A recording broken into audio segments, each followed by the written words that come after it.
Hello students, welcome to class 11th. Okay, let's continue our chapter number 7, बदलती हुई सांस्कृतिक परंपराएं। तो आज का जो हमारा टॉपिक है वो है कलाकार और यथार्थवाद। तो बच्चे हम अपनी जो लास्ट वीडियो में हम इस विषय पर जो है कर रहे थे, तो देखिए आज का जो हमारा पॉइंट है वो है चित्रकारों के पास नमूनों के तौर पर प्राचीन कृतियां नहीं थी। जो चित्रकार थे, जो उस समय के जो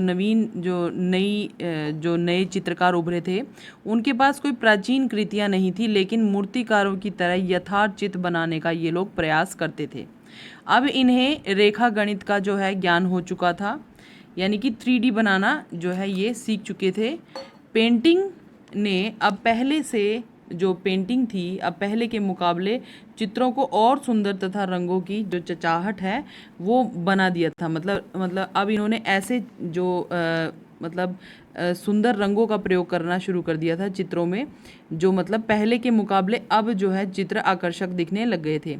अनेक चित्रों को जो है वस्त्रों की डिज़ाइन तथा रंगों के संयोजन जैसे चीनी और फारसी चित्रकला का जो है प्रभाव उस पर देखने को मिलता है।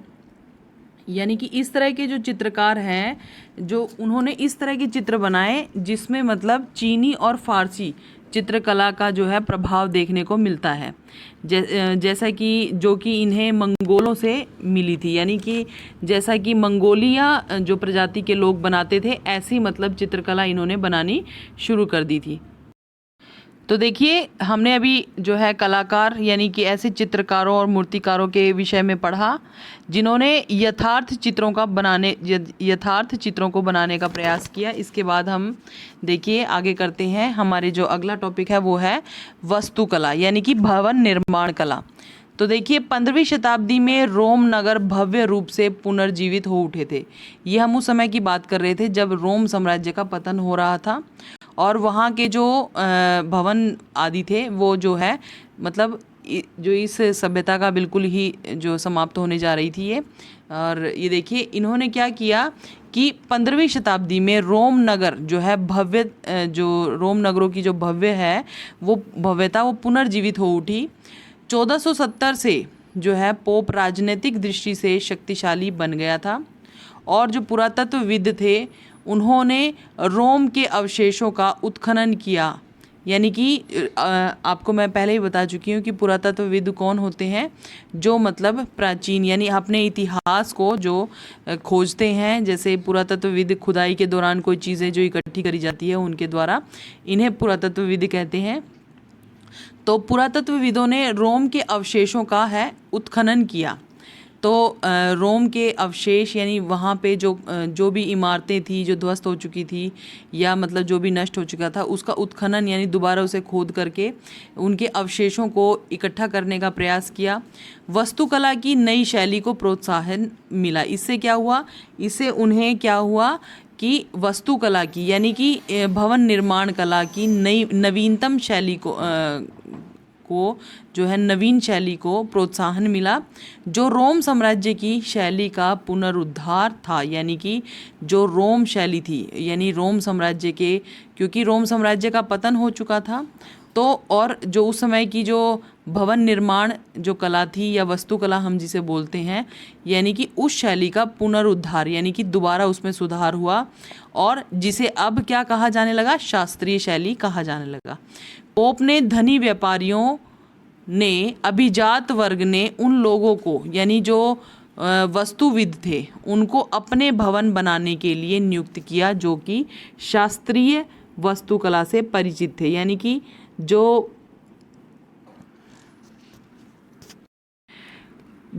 मतलब ऐसे जो मतलब वास्तुकला को जानने वाले या ऐसे भवन निर्माण कला को जानने वाले वास्तुविद थे, जो उनको इन पोप ने और साथ में जो अभिजात वर्ग था, जो धनी वर्ग था, बड़ा जमींदार वर्ग था, उन्होंने अपने भवनों के निर्माण का जो है जिम्मेदारी उन्हें दी। इन चित्रकारों ने और शिल्पकारों ने भी भवनों को लेप चित्रों, मूर्तियों और उभरे चित्रों से भी सुसज्जित किया। तो देखिए ये जो कलाकार थे, ये जो जिस तरह से ये जो आप बोल सकते हैं जो मतलब भवन निर्माण करने वाले जो लोग थे उन्होंने क्या किया, और जो चित्रकार थे, जो शिल्पकार थे, इन्होंने क्या किया, भवनों को जो है लेप चित्रों से और मूर्तियों से, उभरे हुए चित्रों से, यानी कि ऐसी जो है वास्तुकला से इनके जो भवनों को सुसज्जित किया।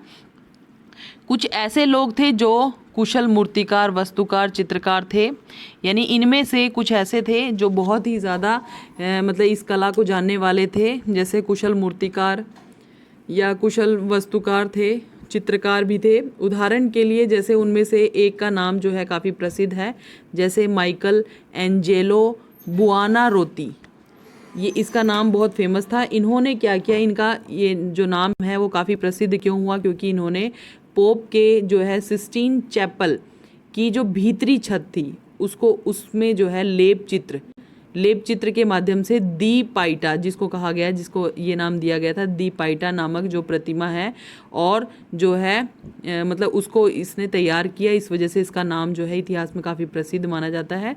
और जो दूसरा नाम है सेंट पीटर, इन्होंने क्या किया, गिरजाघर के गुंबद का जो डिज़ाइन इन्होंने तैयार किया था, तो ये भी काफ़ी प्रसिद्ध जो है वो वास्तुकार थे। इसके बाद देखिए इस प्रकार की जो वास्तुकला है, इस प्रकार के जो चित्रों से या ऐसी वास्तुकला के कारण जो है ये लोग काफ़ी प्रसिद्ध हुए और इनका नाम जो है इतिहास में अमर हो गया। इसी तरह जो है फिलिपो ब्रूनेलेसी भी थे, जिन्होंने फ्लोरेंस के भव्य गुंबद की जो है प्रतिरूप प्रस्तुत किया था। उन्होंने भी मतलब जो है ऐसा ही बनाने का प्रयास किया, बहुत ही सुंदर उसको बना दिया। और अब देखिए इससे क्या हुआ कि अब जो कलाकार है उनकी जो पहचान है उनके नाम से होने लगी। पहले क्या होता था, पहले जो है उनकी पहचान श्रेणी या संघ के नाम से होती थी, लेकिन अब उनके काम की वजह से जो है अब उनकी पहचान जो है कलाकार की पहचान उनके नाम से होने लगी। इसके बाद देखिए जो हमारा नेक्स्ट विषय है प्रथम मुद्रित पुस्तक। तो देखिए मुद्रित का मतलब है यहाँ पर छपाई तकनीक से है।